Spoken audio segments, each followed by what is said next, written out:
Forget, I got it, because I want to make sure everybody that was logging in, wow, they done missed 17 minutes of it. Maybe they'll catch it. They'll still log in. Man, I apologize. I got excited tonight. So forget, I got it. I really wanted to talk about this. There we go. All right. And so he says, but God meant it.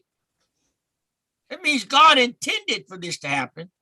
And he meant it, he said, to bring it to pass as it is this day to save much people alive. Think about the dynamic of that.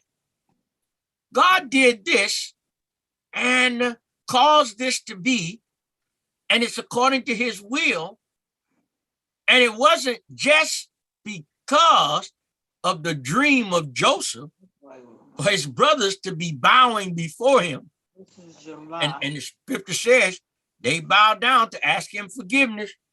Now, yeah, it says, and his brethren also went and fell down before his face and said, behold, we be thy servants. Remember, his dream was that they would bow to him and to serve him, the younger, the older brothers. And all of this takes place. Everything comes full circle. And now the dream comes to pass that Joseph had. And here are his brothers standing before him. And he takes the road of humility. And he says to them, I'm not God. But what you meant for the wrong purpose, what you did for the wrong purpose, God meant it. Not just, he said, for him or to bring his dream to pass, but he meant it for that time and to save much people alive. We don't always understand. Welcome, Ron. We don't always understand God's intent or God's hand in what is happening with our life. And it also brings to mind, we should always be cognizant of the fact that when God is involved, there's a divine purpose to what is happening. And therefore, we should never take lightly any of the aspects of what's taking place in our lives, or even wondering, why is this happening? And why is God doing this to me? All right, that's my opening monologue. And I'm opening the floor now. So let's discuss about that. How the dynamics of family, and how, even though we have all experienced it in some way, some form, but also we've also experienced the joy of forgiving a family member, even when we feel they've wronged us, and even when we have been forgiven for wrong we have done. I myself know, I can say I've been guilty, and I've enjoyed being forgiven and the restoration of status as family and how good it feels. And can only imagine how horrible it would feel to not be able to be in the good graces of family. All right, floor is open. Don't y'all all speak at once. Hallelujah. Praise Jesus.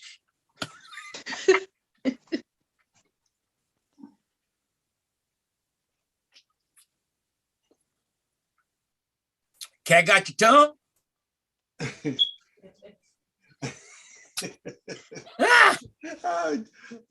Everybody's waiting on somebody, huh? I guess so, because I'm trying not to try to hog the mic. That's all right. Come on, hog the mic. Somebody got to get it. No, I'm trying to see what you said. How do you feel about forgiving family? Yes, and even being forgiven by family. You know, sometimes that's the hardest thing for people to get to admit that they're wrong as family. because it's the idea of knowing, getting them to understand that they did run something wrong. Because some don't want to realize they done done something wrong. So being forgiven by family, being forgiven for something that you've done is one of the greatest things. Is the idea of family coming to family. Because I know I have a brother that is still holding something against his other brother, one of my brothers, but won't come out and let him know that he's holding something against him. So it's the concept, this idea, I guess, is the same as for if you're individual, for someone that's not family. The same way you have to forgive and get forgiveness from someone that's not family is the same thing. The same goes with family. Because a question was asked that how often should I forgive my brother? And he said 7 times 70 times 7. So who is my brother? He said, hey, who is our brother? Who is your brother? Or who's your neighbor? Same question as who's your neighbor? Your brother's anyone that's close to you, the one that you with. So I don't know. It's a good feeling to be forgiven by anyone. They don't necessarily have to be your brother. Mm-hmm. Well, I'm emphasizing the family only because they're the ones who we seem to feel it the most when we're hurt by them, because those are the ones we don't expect it from, and it always seems to magnify 7 to 10 times over someone else who would have done the same thing that wasn't that close to us. It seems to be more devastating when it's someone close. Yeah. I've been hurt by people that was close to me. I have friends I have considered as close as family. Yeah. And that hurts just as bad. Oh yeah. It's the trust factor that's involved. That's the trust thing in there. Yeah. I think too. Oh, go ahead, Devin. Oh no, go ahead. No, ladies first. Oh, okay. I always think we get blindsided by family members, because even though we've heard it time and time again from like virtually everywhere that your own family can hurt you the most, we still get blindsided when they do something to us. I haven't had that many like instances where it's maybe small things where somebody yelled at somebody or said something harshly to somebody else, and we come and apologize for that. That feels good. But for the stuff like with Joseph had to go through, and all of Abraham's line at the beginning, what they had to go through, I don't think I've ever had any of that type of betrayal. But I've had friends and they've had that type of betrayal in their family, and it's always hard to watch them go through it, because they get blindsided. Because even though they know the character of some of their family members, it still hurts no matter what to get betrayed by them or have something done to them. And then not to have their support sometimes when one family member is hurtful, and they know that you're being betrayed by them, but you won't help them out. So that hurts too. So I think it's interesting, and I understand what you're saying about it feeling good to forgive them when you actually come to a resolution, or to be forgiven by them if you've done something. But personally, I've never had that deep experience. I've just been able to witness it through others. Maybe some of my other family members that have had things done to them by another family member, and I've been on the side of having to be the mediator, I guess you could say. I've done that, and sometimes it gets resolved and sometimes it doesn't. And but it always feels good to see that it does get resolved, to see that they are sorry and repentant of whatever it is that they did to each other. All right. Pastor Samuel? Yeah, well, I was going to add, you were talking in a different on a different point, but you mentioned the fact that, when people get together about looking for the ones who's going to do something out of character, and a lot of times it's not really out of character. That's what they are. We just have conveniently excused them for that behavior and for enabled that behavior because we haven't said anything about it. So that even when people do things that are hurtful or whatever, we act surprised, but I don't think a lot of times that we're really that surprised. I think because Devin even touched on that a little bit. We know how they are, but even though we know, it still kind of cuts. But because we have certain ones that they can show up and they can embarrass you, even though you're not even doing anything, but you're embarrassed. So that's my take on a little bit of that. So yeah, and when I'm gonna speak from also being on the side that you have been the one that did the wrong and didn't do certain things, and I said this way, it doesn't always have to be, even you may not think it was that drastic, but to understand how drastic it was to the person that was hurt or how they felt about it. I think sometimes what stops people from really seeking that reconciliation, and because they don't feel like, well, it wasn't that much. I shouldn't have to apologize all that much. See, it's not a matter of that. Because what I think, well, for me, the relationship was more valuable than what the apology cost. The apology, that was easy because of the value I put on the reconciliation. I've always been in this, for me, a precarious situation because I'm the oldest, I'm the firstborn, and everything, that I used to hear about me and being the first and being this, being that. I always wanted to live up to that. I think one of the things, two of my grandmother had a long conversation with me about that one time. And sometimes we struggle so hard to try to live up to certain, presentation to everybody else about. We lose ourselves, and then sometimes we get to thinking what the Bible says for a man not to think of himself more highly than he ought to think. Because sometimes we may even think, well, I'm the oldest. I got a right, to say what I say. I got a right to do. And I used to watch, and I love, and no question, whether I love my mama. I love my mama.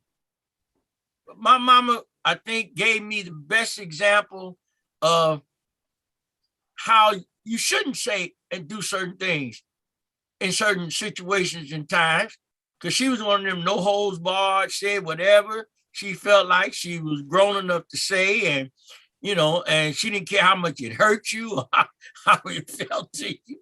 But I learned how that, you got to think more about the feelings of that person. If it means even giving a sincere apology where I didn't even think I was guilty of doing wrong, I felt like it was more valuable to have that relationship. Because why?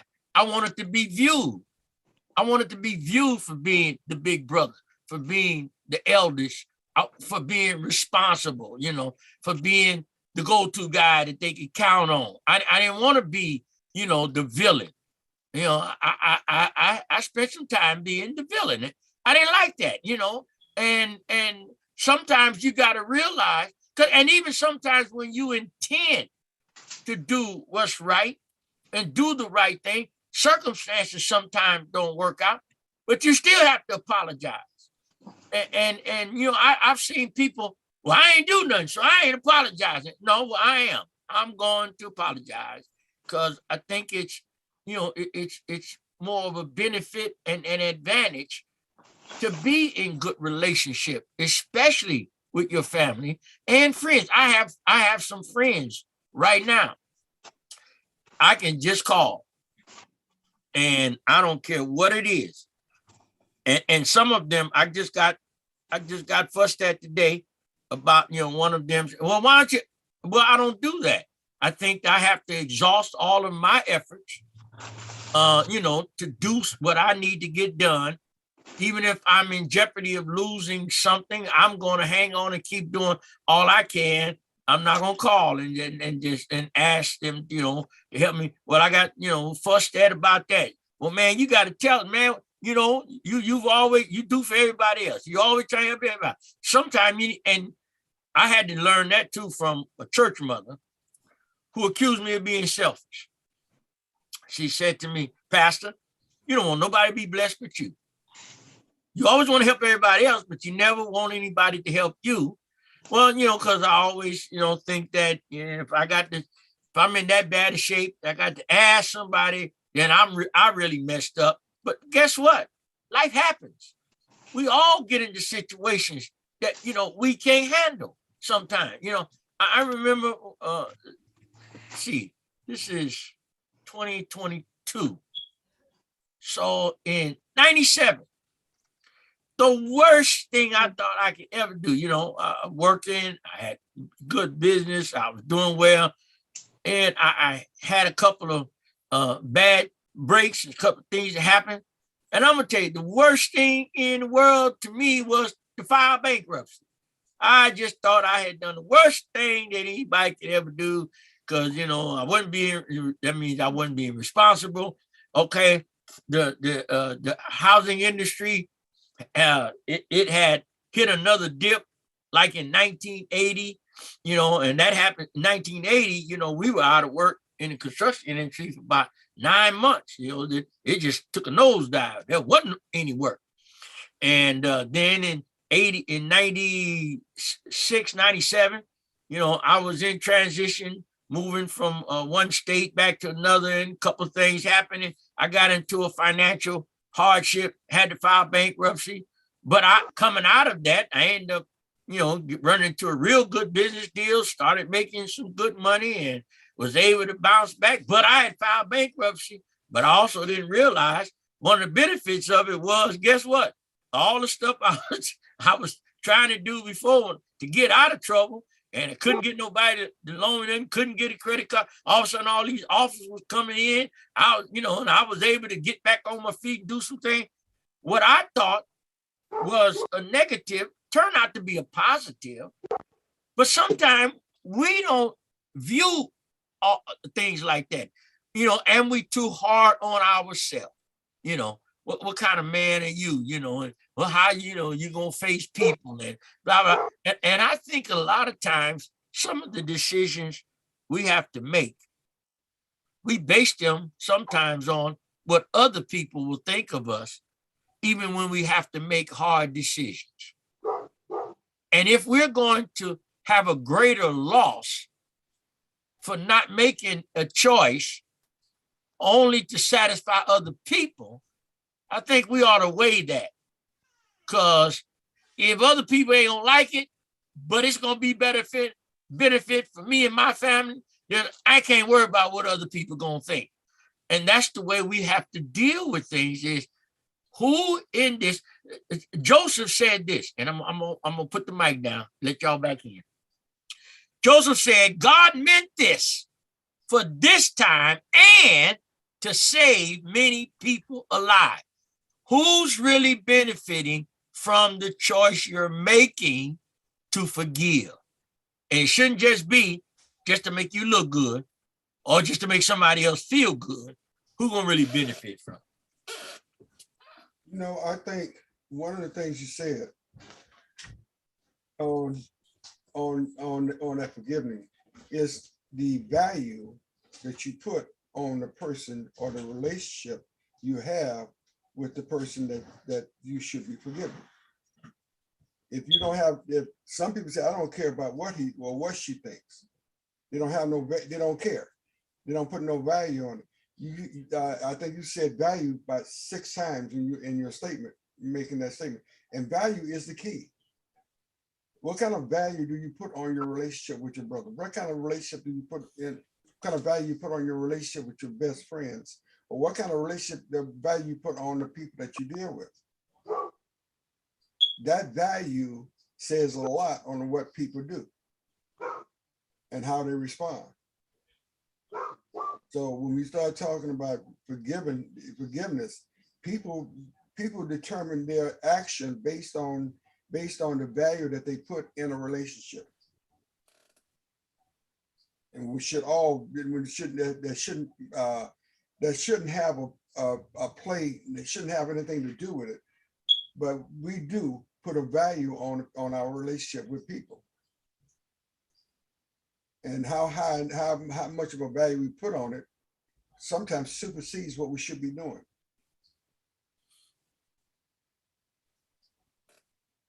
All right. So you got to get a right perspective on things. Right. All right. Who's next?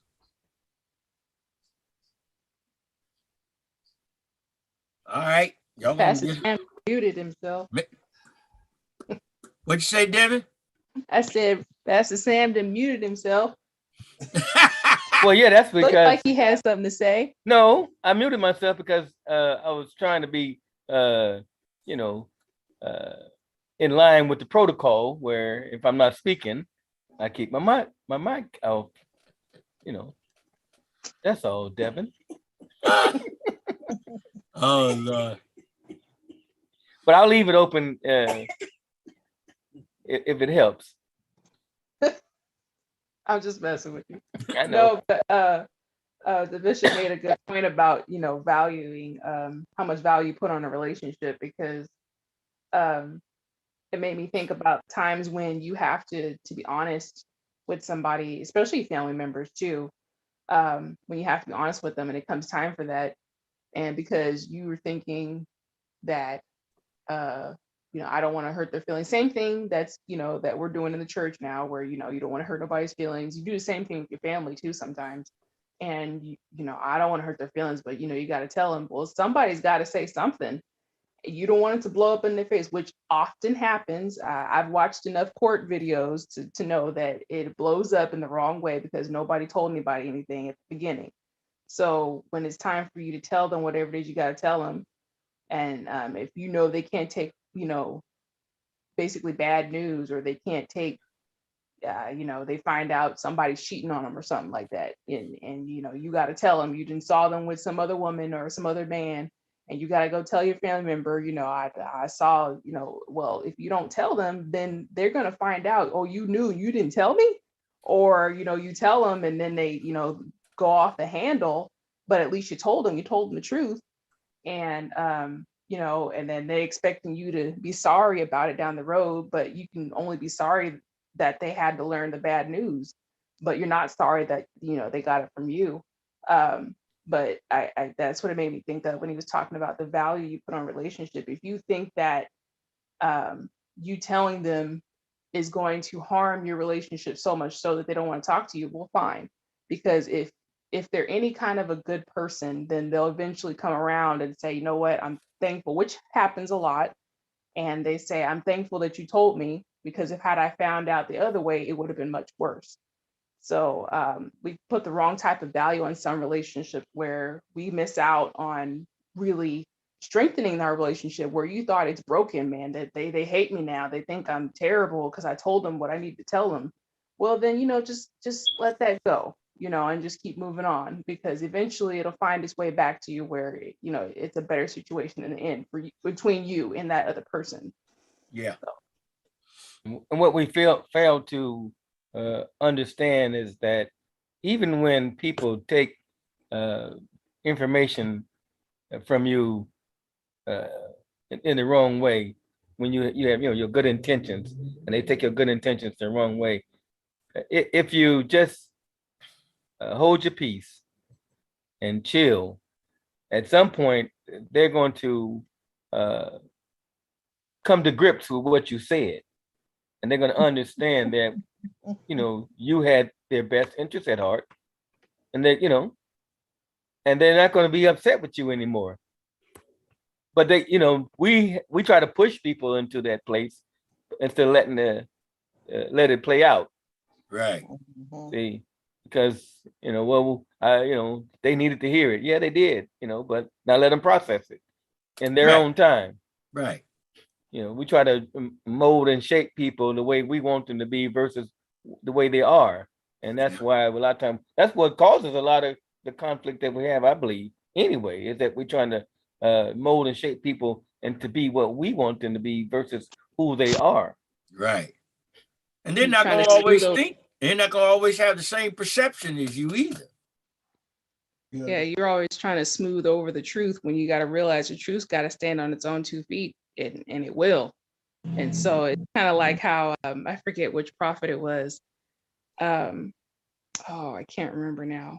But at one point, somebody told God, that I'm jealous for you. I think, was it Elijah? I can't remember. And he's jealous for God. All these people, they're not, worshiping you like they should. And God had to tell him, you know what? I got people who are still, you tell the people what they need to hear, and and don't even worry. I got some that haven't bowed. So, just keep doing what I told you to do. Don't even worry about it. And we kind of have to remember that's what the truth is. God is the truth. And when you tell somebody the truth, it'll stand on its own 2 feet. It'll work itself out. It'll do the job it needs to do. Yep. 1 King 19. Yeah, it does, because I had a friend of mine that was going in the wrong direction, and he was going, so I had to eventually step in and tell him and explain to him what was going wrong and what he was doing wrong, and where he was headed was not going to be beneficial to what he was doing. He stopped speaking to me, been speaking to me for 3 years. I ran into him one day coming out of 7-Eleven on East 14 in San Leandro. And he stopped me and he told me point blank, he said, I appreciate everything you've done for me. He said, because if you wouldn't have told me if you wouldn't have straightened me out, I would have been in worse condition. He said, I'm in a better shape now than I would have been if you wouldn't have straightened me out. But I went 3 years without even talking to him. Didn't even see him for 3 years and having to run into him. So it has a way of the value you put on a relationship is how much you're willing to try to look out for the best interest of the person that you're talking to. If you really value that relationship, you wouldn't hesitate on stopping them from going the wrong direction. You won't hesitate to try to straighten them out. And you won't hesitate to apologize if you've done something wrong. It's how much you value that relationship. Yeah. And unfortunately, the person who really misses out is the one who won't, make the acknowledgement. Mama used to also say, they'll need me before I need them. They're done the wrong, and she says, I'm here. And I got a saying from my daddy, my hand is out. I'm offering it. I'm waiting on you to just reach out and grab it. You can't force people to accept your help or your advice, but you always offer it and be there for them, and when people tell you what's best for you, because sometimes, we do, I got that tendency still, I'll do something because I think, that's what a person wants, and if they make sense, no, man, you need to do that. Look, do this for yourself. Then you can do this here later. Don't worry about that right now. Because sometimes, we don't want to get people upset or disappoint them. And so we'll do some things sometimes we shouldn't do or should be unadvisable. But we have to learn to listen and then stop being afraid to speak up even for ourselves. Well, no, I can't do this right now. Because see, if I do this, it's going to create a hardship or another issue. I'm leaving something else that is important undone to do something that really I can do later. Or, it's not like it's a matter of life and death. I got to do this now. And so, yeah, we fall into that a lot. too, and it's a lot too sometimes based on how we value the relationship. And the thing that I like about this particular incident was, number one, the daddy told the brothers what they needed to do. They obeyed the father. And then Joseph, being the fact that he had experienced all of these things in his life. Remember that they sold him into slavery. He became great in the house of his master, and his master's wife had him put in prison for a lie. Then he interprets a dream for two people in prison, two other inmates, and one forgets about it once he goes free. And then finally he gets out. I mean, because they reminded the Pharaoh about this man in jail, and he comes out now the second in command. He went from ostracized, sold into slavery, from slavery to a prisoner, to being the number 2 man in the nation. Now, that's a long turnaround, big turnaround. And then for him to still now be humble enough to say to his brothers, listen, I ain't God. And one thing I know and realize, what you thought was evil against me, you say, God meant it for good. It's like that attitude Job had. Although God didn't do this to Job, Job said, the Lord give it, the Lord take it, blessed be the name of the Lord. In his mind, as long as God was God, his circumstances was always going to be in control by God. So he didn't care about, the process or the circumstance, because he always trusted the outcome. And I think that's where we got to understand the end result of forgiveness. It's the outcome. We got to trust the outcome. Trust what God's going to do with us, through us, and with others, if we simply trust the process and trust God for the outcome. Yes, sir. I think it's important to see too, or to reflect on. I believe that he also trusted himself, not just to do the right thing. Say, I think a lot of times in our dealings with others, it's not that we don't trust them, but also that we don't really trust ourselves. We haven't got there. We don't believe that we can handle the reaction, if it comes the wrong way, or what we deem the wrong way. So when he had all of the, went through all what he went through, he was trusting God, but he also, I believe, was trusting himself, knowing that he was Potiphar's wife. See, now your brother might have got caught up. That was, who knows? I don't know. Right. But see, you don't know if you can trust yourself. So you keep, that's why, they say, like when Jesus had meals with publicans and sinners, and Jesus went places where the religious rulers of the time, they would get on him because he did certain things. I believe that really because they couldn't trust themselves. They couldn't go to and have the former prostitute washing their feet with her hair and all that. They couldn't handle that stuff. Right. But see, so naturally they're gonna condemn Jesus for it because they didn't condemn. They didn't. Trust think themselves. Right. They can do it. And the other thing too is that Job and Joseph had a thing of wanting to follow it through to the end, where we're like a lot of people that watch a movie that on TV, we fast track to the end to see, because we can't wait to see what's going to come in, or those reading the book, get a book, they'll start reading the book and they'll read the end and see how it turned out in the middle. I got a sister like that. Read the end.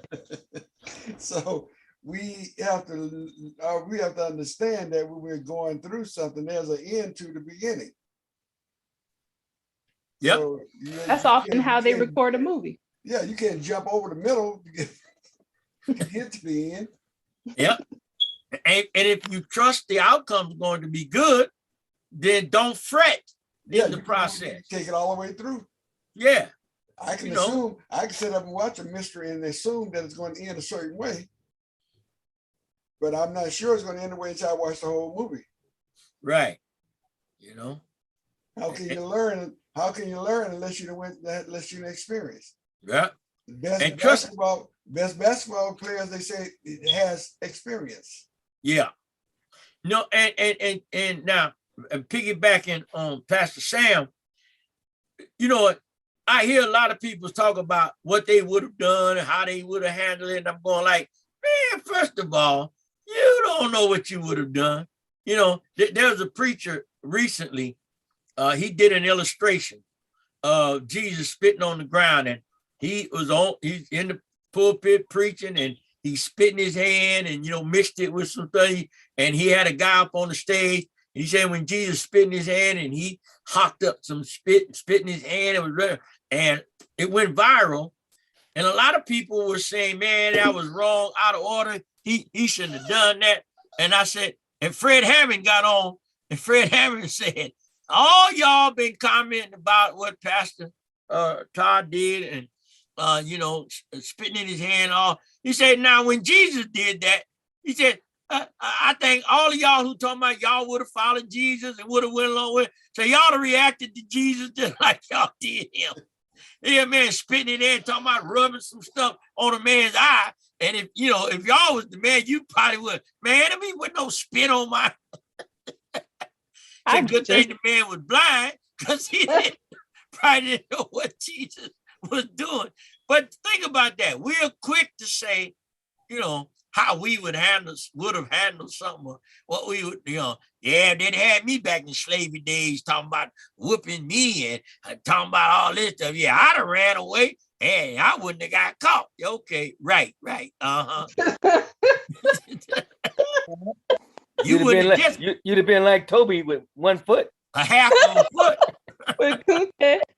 Matter of fact, you probably had 2 half feet because you tried it. They would have kept cutting just like Kunta.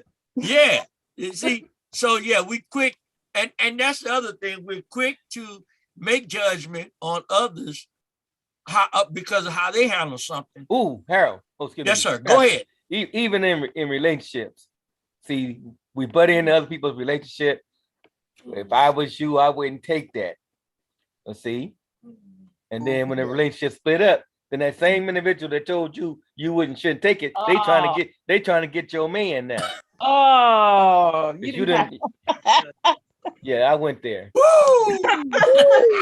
Man, you just called everybody out, didn't you? I went there. Ain't that a woo? But he right.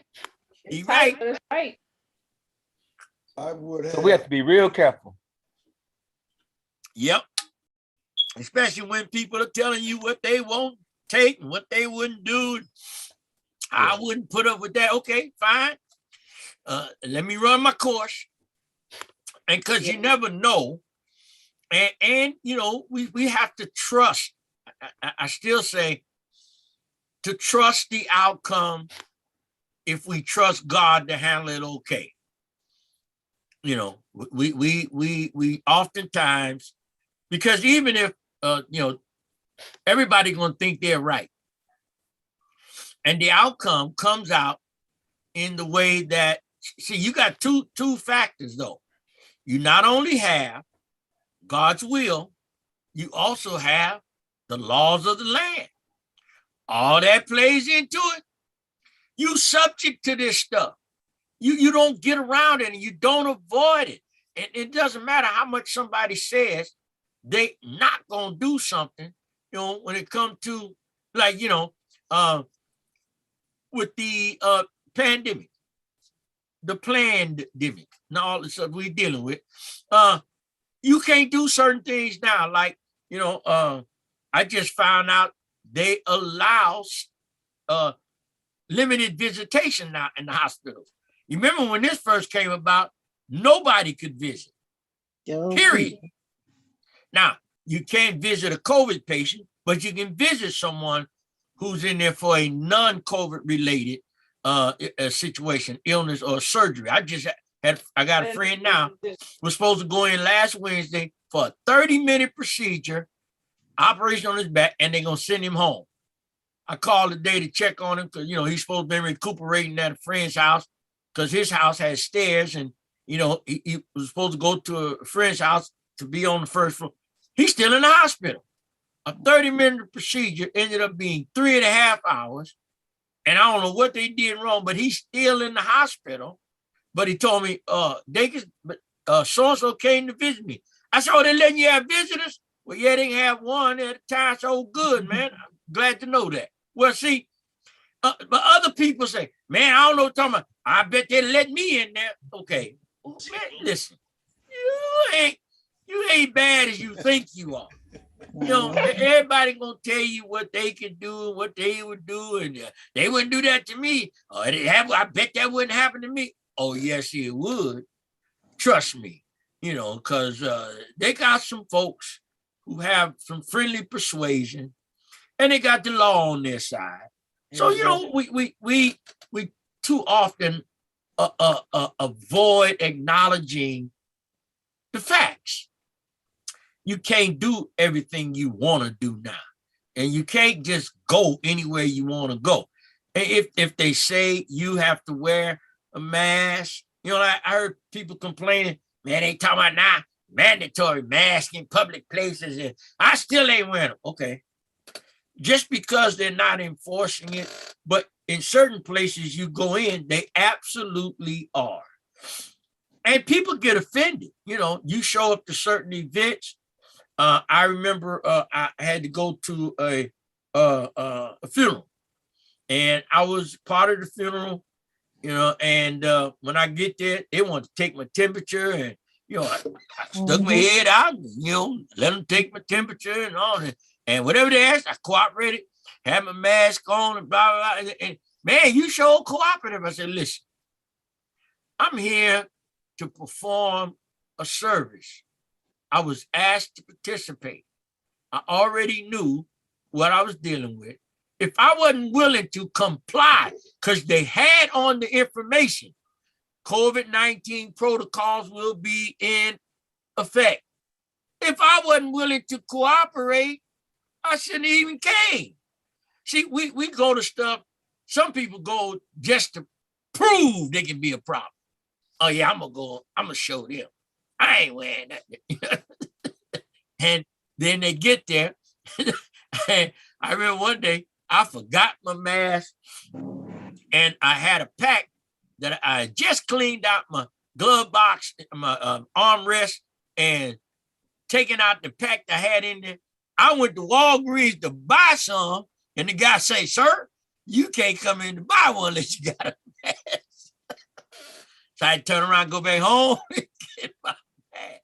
Yeah, and the guy looked. Now somebody else was at the door arguing with the guy, and when I heard him say it, I just turned around. I said, "All right, bro, I'm gonna go back home and get my mask." I'm thinking now in my head, my honest thought was, well, I'm just gonna run in and get a pack and put one on and go pay for them. No, you can't even go in to get one. You're supposed to be prepared. I was a Boy Scout. What's our motto? Be prepared. What they gonna do when the bride come and they ain't got no oil in their lamps? The door gonna still be locked. Yeah. You got to be They prepared. ain't gonna let them in. We know the rules. Yep. God done set forth the rules. He done told us what we can and cannot do. Yep. What we should and should not do. Now, when the gates don't open, and he don't say thy good and faithful, but he say depart, because he gonna call everybody servant. Yep. When he don't say the words you want to hear, just turn back around and depart, because that's what's gonna happen. You ain't gonna have no hookups at the gate. You can't, Pookie Ray and them can't, get you a day pass. None of that. I ain't cussing, but y'all just gonna have to go to hell. Yeah, it's gonna be the enter in because you followed the rules, or Hey. depart because you thought you was bigger than the rules. That's You it. made your own rules. Yep. We just had a sister die. And folks, they told them how many was going to let in. Everybody that showed up late for the service. I was outside the whole service. Once they got to that number, they told them nobody else can come in. They let us come in and view, but That's during the service, I had to watch it on my phone. Yep. They couldn't come in. I didn't, and I was late, so that was whose fault? Yours. Thank you. That's all that matters. See, That's all that matters. yeah. See, because that's what happens. We want to blame everybody else, and we don't want to take no responsibility for ourselves. Yep. You know, if I wanted a seat, I should have been there earlier. And you always got one who think, I'm in the airport one day. Now I'm family, they got yeah. It's I like was in the airport one day. Our plane was late. We ran from one terminal, ran to the tram, rode it over to the next terminal, ran down the stairs, ran through the airport, got to our gate. They had just locked the door. And because the agent had come out, locked the door, and the plane, the skywalk had moved away, and the plane was backing away, and 7 of us standing there going, oh man, we missed it. And this other lady ran up after us, beating on the door and telling y'all better open this door. You gonna let me on that plane. She was a Karen. You gonna let me on that plane. And she was just going crazy. And she just, and then she said, and so the agent explained to her. And I ended up having to, because the next flight for me wasn't until the next morning. So I ended up having to wait, and fly out the next morning at 6:30 a.m. to get to my destination. Well, she was so hot and mad. And then she said, well, you just wait. I'm going to call somebody. Y'all going to bring that plane back. She get on the phone. She dialed some numbers. And listen, everybody sitting there just started cracking up. We laughing at her because we like, who this woman thinks she is? And the lady says, ma'am, FAA rule says, once we lock this door, we cannot unlock it. She says, the plane is pulling away. I can't you're going to make it stop and you're going to make it come back and you're going to let me on that plane. I got to get to my destination, ma'am. Go to customer service. Go charter a jet. Huh? I'd have told her to go charter a jet. You got that much power. Yeah, Yeah, with her bad self. Well, now, cause see, and it's because I recall too, I've done a few funerals in my day, but you have people come in. There's one lady I remember. She was 45 minutes late to the service. After it started, and I believe it may have started a little bit late because you know how we do. Right. But 45 minutes since she come, and there's no more programs. Now, I'm working there because I'm transporting the family, but I don't know why she looking at me, but why they ain't got no more programs? That's a shame. Do they know who I am? I'm so and so and so and so. I don't know, ma'am. I have no idea. But they are the programs. They are the programs. I'm thinking to myself, okay, if you auntie whatever, somebody in the family gonna give you their program or let you have, whatever. If you that important to the family, somebody gonna let you have a program. People that act like that are just stupid. And I was cracking up though. I was talking. That is, both of them was stupid. That's stupid. I said, this lady going off about a program, and you late. Yep. The family only orders so many. That's how many they print. Right. Entitled comes in all shapes, sizes, and colors, right?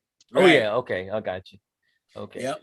And that's where I streamed the service a few months back, and the preacher made mention about same sex, and apparently the neighbors were 2 same-sex guys had been neighbors for over 30 years, and he made comment about it in his message about God being against all that, blah, blah, blah. Now he was best friends. Don't get banned again. No.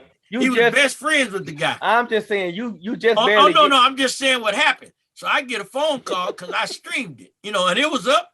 I mean, I had no control over what was being said. And man, they read me. And I'm out of town now, and I need that change, and you need to edit that, and you need to take that out. And I says, ma'am, you all paid me to stream. I told you it was going out live. I didn't edit anything out because it was a live stream, and then I wasn't told what content would be acceptable, what not. And you had an agreement with the minister as to what he could or couldn't address. And well, we told him just to keep it clean. We didn't want it. I forget what she said. We didn't want a holy sermon. We just wanted a nice sermon. So I said, well, man, I had nothing to do with that. It can't be. It better be holy if it's a sermon. That's what I thought. And so Bishop, Right. preach the word, Bishop. Yeah. Be instant in season, out of season. see, now you're gonna get in Oh, trouble. you know how to- Rebuke. Reprove, exhort, correct with all righteousness. Do all that, Bishop. Well, see, And the time what I gonna come, did, Bishop, when they don't I- want to hear, they're gonna have They itchy won't. ears. yeah, They don't want the truth. no. So what I said, I have no problem, ma'am. I tell you what I can do. I will take the video down.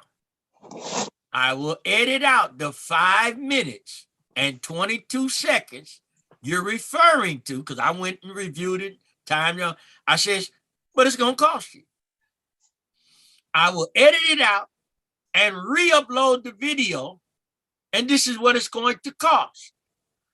So they finally agreed. So I edited it. I posted up a private viewing for them only. And she called me, well, everybody still wants to see it and they want to watch it. And there's all these people calling me because they want to see the service. And I said, well, as soon as y'all pay the $250, I'll make it public. 5 minutes later, I got a text and it was in the Cash App. I hit the button and I made it public and I left it alone. That's why you keep getting banned from these platforms. See, I'm trying to help you out now. Don't be caught up in, Don't rock the boat.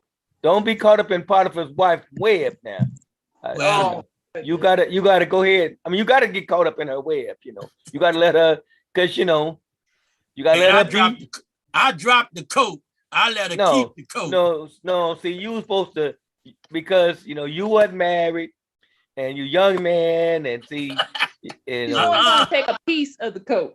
I let her have the your coat. hormones are raging, and you just so you just gotta do what you gotta do, to make the world go round. And she was fine too.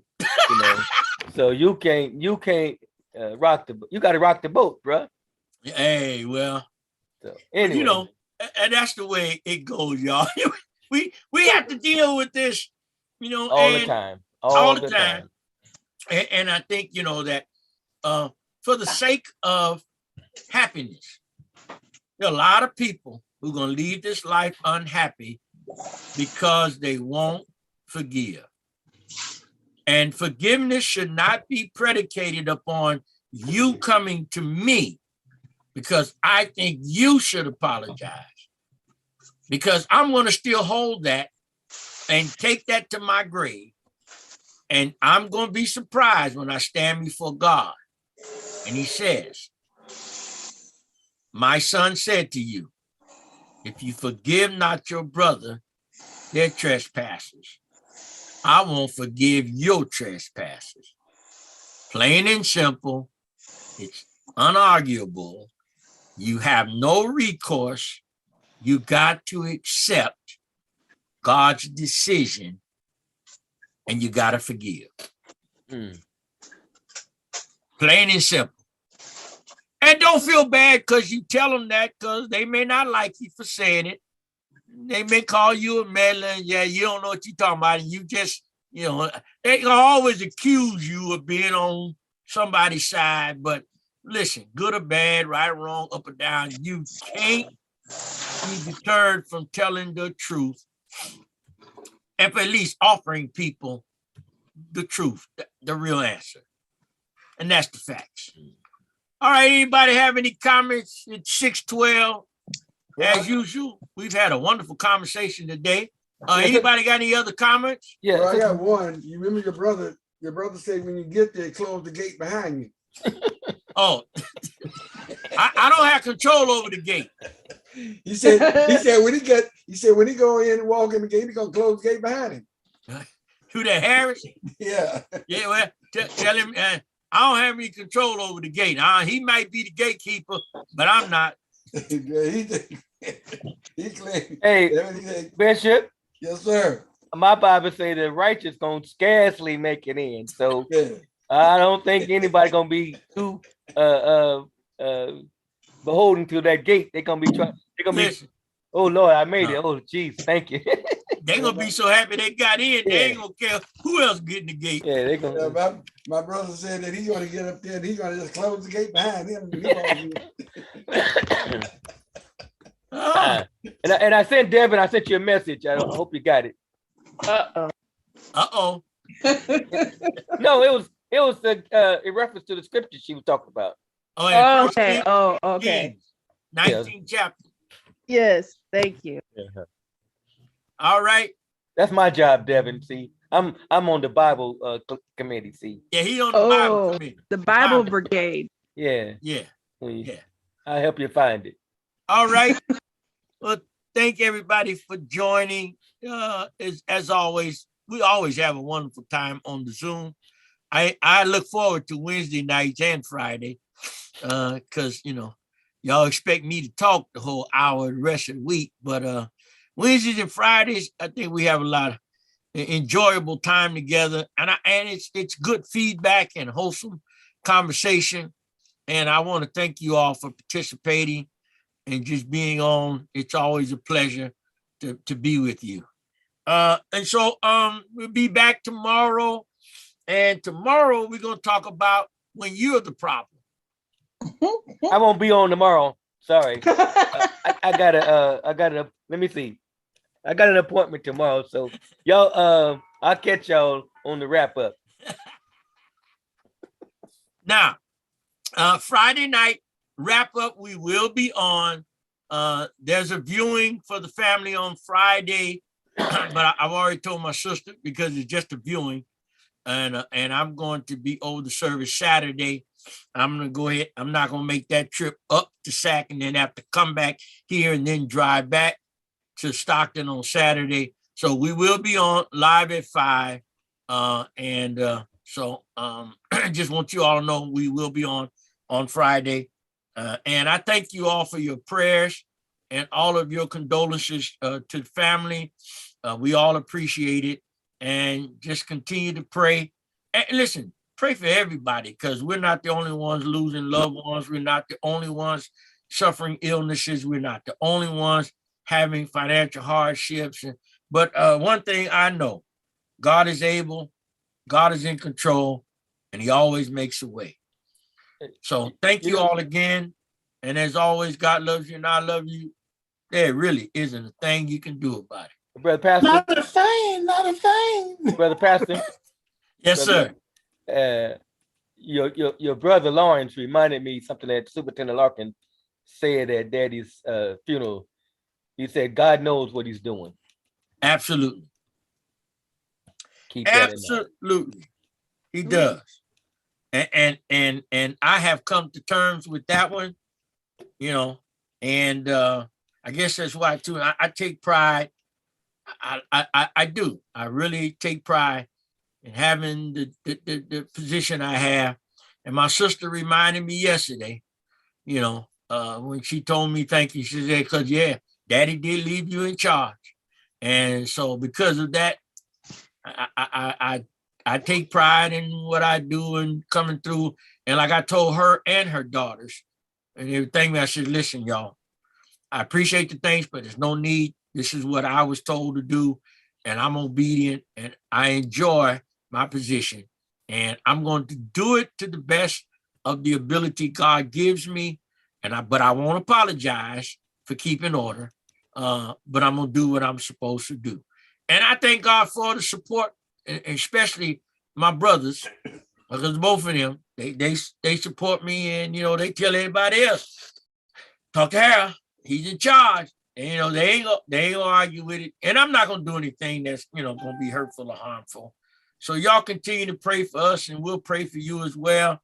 And let's just keep each other in prayer. And remember, this could be you. Think about if you were going through, how would you want to be treated? And that's what I would advise anybody. The Bible, with the golden rule, do unto others, you would have others to do unto you. And so therefore we should what? Always remember, this could be me. How would I want to be treated? All right. Thank you all again. Lord willing, we'll see you all tomorrow.